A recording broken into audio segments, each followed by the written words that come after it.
Bueno, me toca iniciar este ciclo de editoriales y me parece que hay que arrancar con lo que es la noticia de esta semana, pero también de lo que va a ser el 2026, porque habemos presupuesto y es terrible.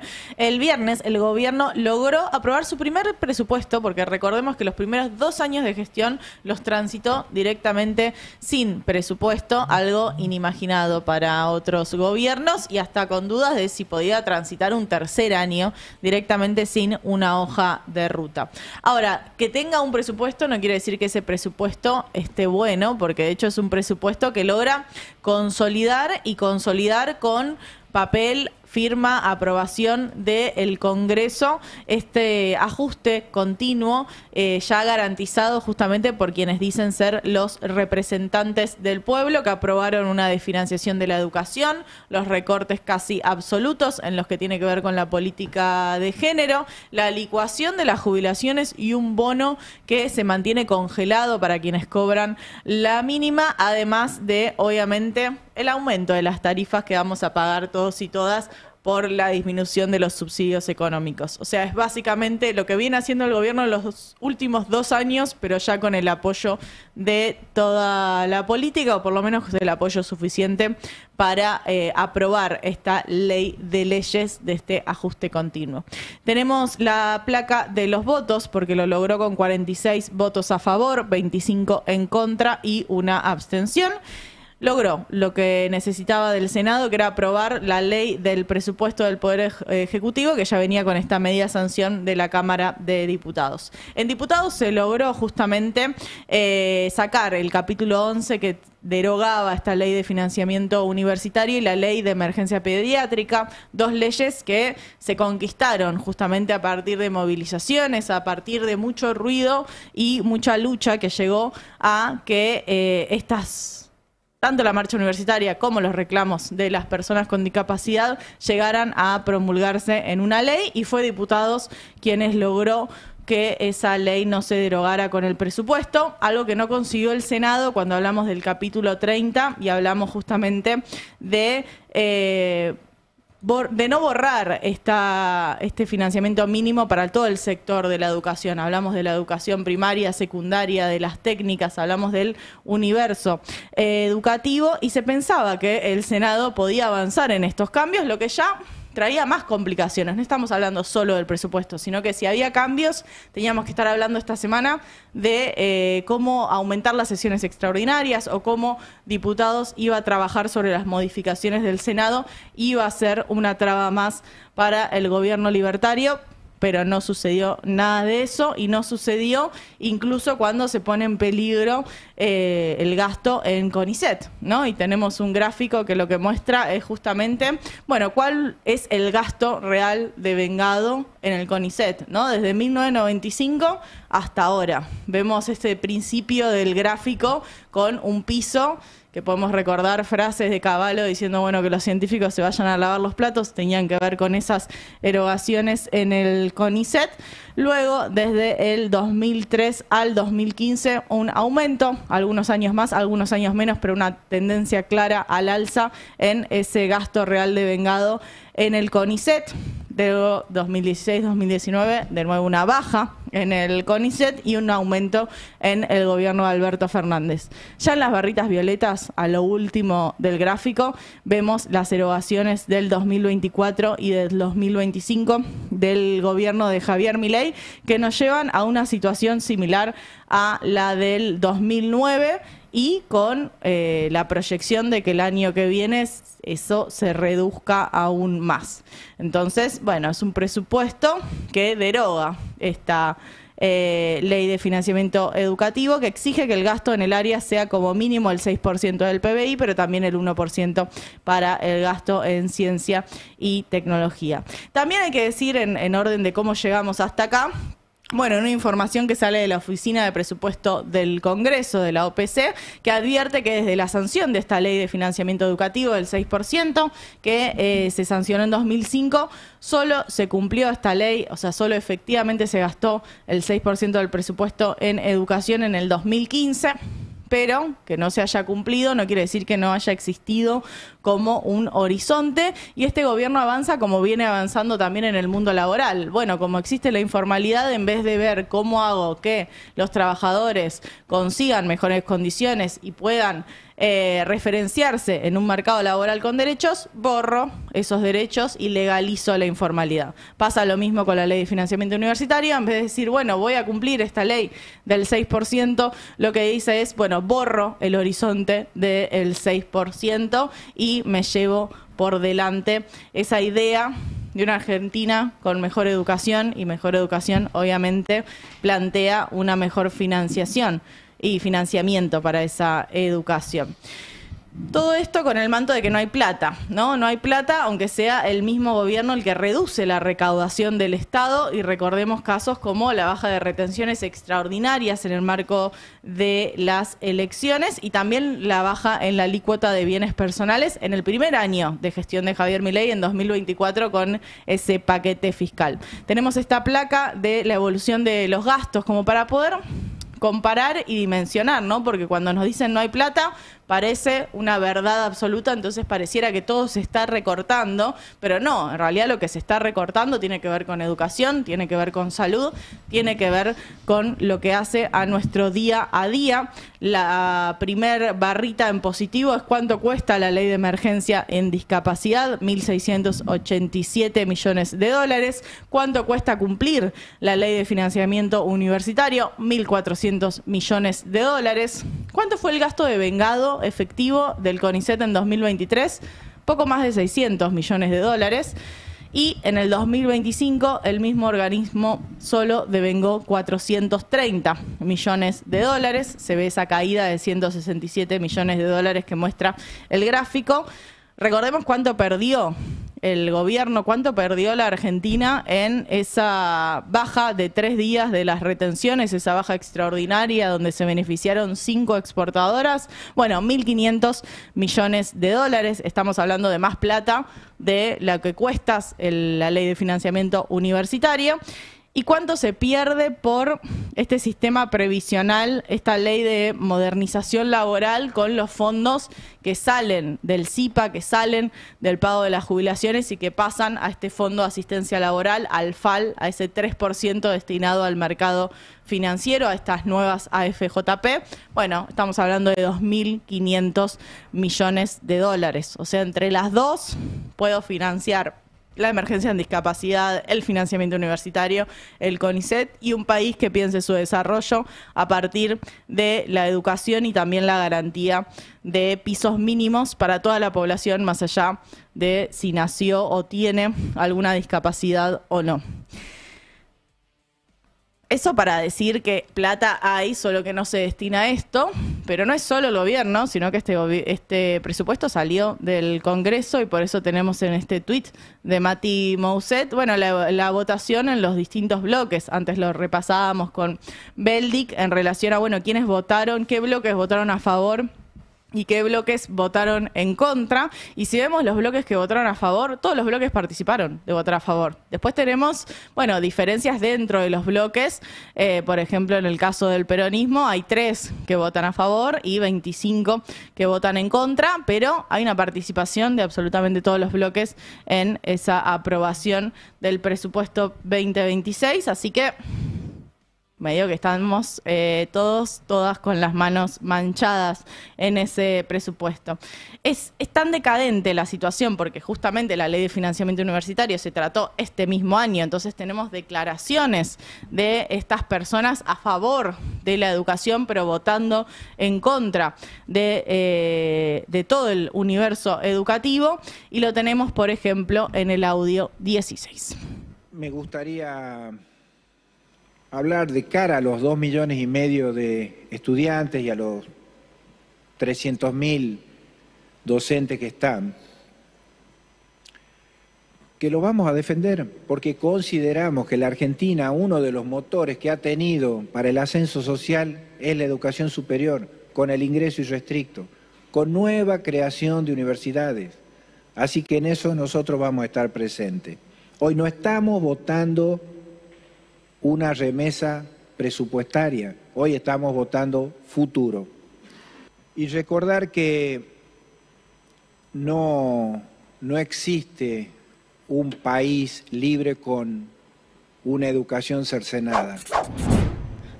Lo quiero unir con la placa 62, este extracto del artículo web de página 12, donde tenemos los votos de los senadores de convicción federal, porque antes estábamos escuchando justamente a Guillermo Andrada, y lo que vemos en este relevo que hace página 12 con nombre y apellido, como corresponde en estas situaciones, ¿no? Porque uno escucha discursos y puede estar muy a favor, y uno diría, está bien lo que dijo Guillermo Andrada. Bueno, votó a favor del presupuesto, Guillermo Andrada. Entonces es un poco difícil de entender, ¿no? Estas cosas que nos estamos acostumbrando, ya lo llamamos, o yo lo llamo por lo menos de lorear, ¿no? En esto de Rodrigo de Loredo diciendo un discurso muy en contra de algo y después votando a favor. Esa es la realidad de la política argentina en una crisis, claramente, de representación de la población y de sanciones y de pisos de acuerdo básicos en relación a la educación, a la salud, a las jubilaciones,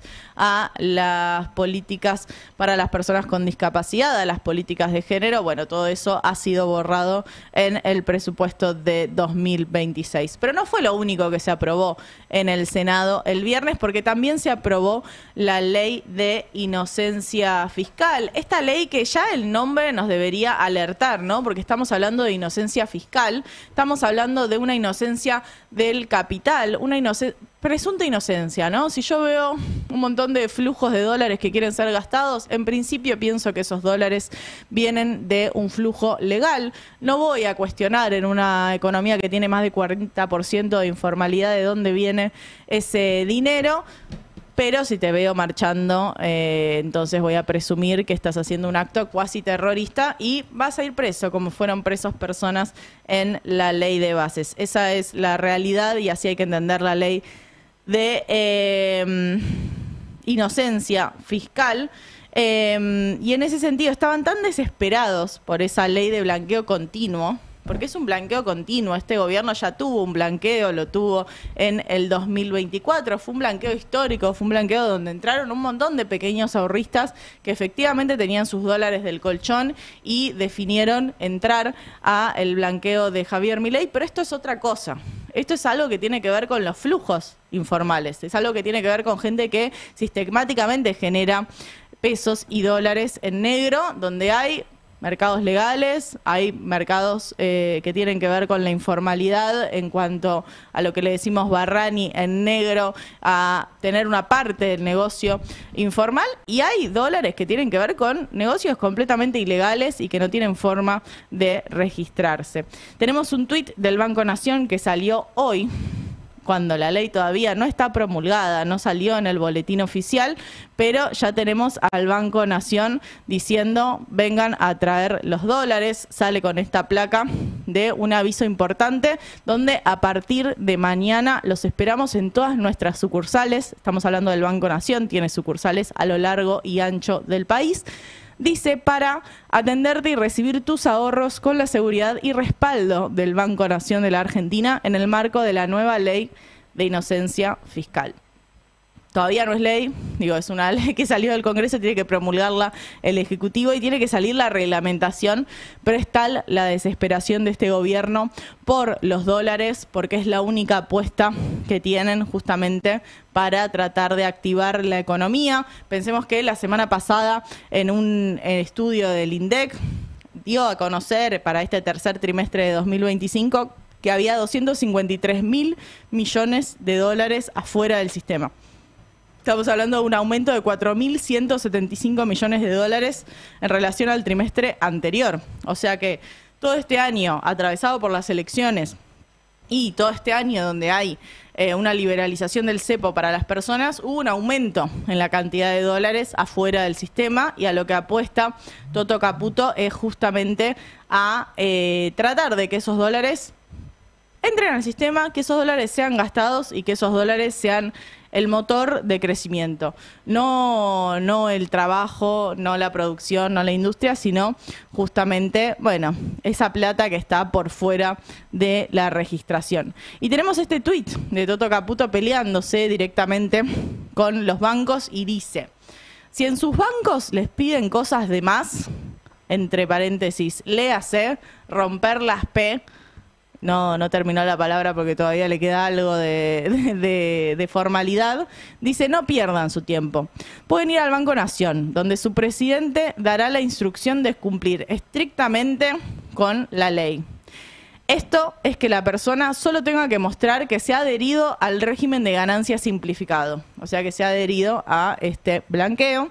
Depositan sus dólares en el banco y pueden disponer de los mismos inmediatamente para realizar el consumo que quieran o para ahorrar generando un interés, como en cualquier lugar del mundo. Bueno, yo creo que hay muchos países del mundo, sobre todo del mundo que uno ve en estos indicadores de desarrollo humano como mundos y países positivos, donde le van a preguntar de dónde sacaron los dólares que están yendo a guardar en un banco. Porque además, convengamos que esta es una apuesta un poco jugada, porque ese primer blanqueo, esas cuentas especiales de regularización de activos, estas ceras, no es que se volcaron masivamente a la inversión o se volcaron masivamente al consumo, sino que funcionaron simplemente para regularizar algunos activos. De nuevo, en relación al consumo, en relación a hacia dónde va a ir esta economía, sobre todo el año que viene, en este programa de ajuste continuo, bueno, lo que tenemos que tener en cuenta es que no le quedan muchas salidas, pero el presidente Javier Milei lo dijo de manera mucho más clara y lo tenemos en el audio número 7.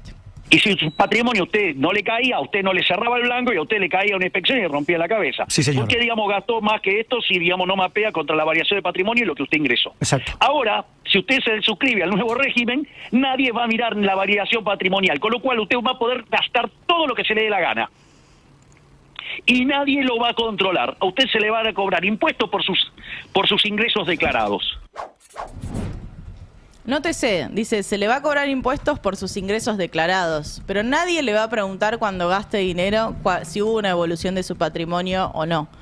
Entonces, ¿por qué uno tendría patrimonios declarados? Digo, si yo puedo gastar sin tener ningún ingreso declarado, entonces ¿para qué tengo que declarar? Digo, se rompe todo lo que los economistas llaman incentivos. Todo el marco de incentivos es destruido en pos de conseguir dólares, que es lo que siempre necesita este gobierno. Y necesita este gobierno consumir dólares, pero también necesita que la economía arranque de alguna manera, la economía del día a día. Tenemos la placa de este estudio que salió el viernes pasado de la Cámara de Argentina de Comercios y Servicios, donde muestra una nueva caída en el consumo. Estamos hablando de noviembre de 2025, una caída del 2,8% interanual, o sea, 2,8% menos de lo que se vendía en noviembre de 2024, que era un mal año, les recuerdo. Pero también una caída intermensual, o sea, incluso en la comparación con octubre vuelve a caer el consumo y ahí se entiende de nuevo por qué necesitan tanto este blanqueo continuo, ¿no? Para que trate de mover por lo menos los bienes durables, por lo menos que se compren autos, que se compren casas, que se compren esos productos a los cuales sí necesitas tener un patrimonio registrado, ¿no? Cuando uno va a comprar un auto, cuando uno va a comprar una casa, tiene que decir de dónde salió ese dinero y esta ley viene a decir: no te preocupes, nadie te va a preguntar, vos andá y consumí.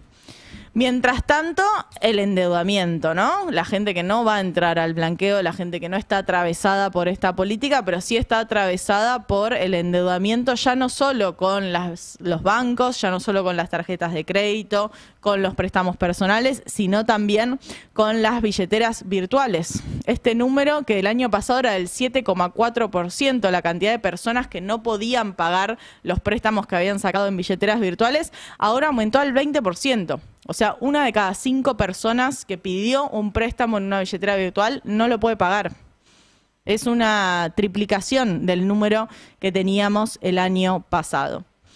Entonces, la economía no arranca, las personas ya no saben con quién ni cómo endeudarse para cubrir los costos del vivir del día a día, y el presupuesto, mientras tanto, consolida este camino de ajuste continuo, con menos educación, con menos salud y un bono congelado para jubilaciones. Habemos presupuesto y es terrible. Mucha gente pequeña, en lugares pequeños, haciendo cosas pequeñas, pueden cambiar el mundo. La nuestra es una de esas cosas pequeñas. Habrá consecuencias.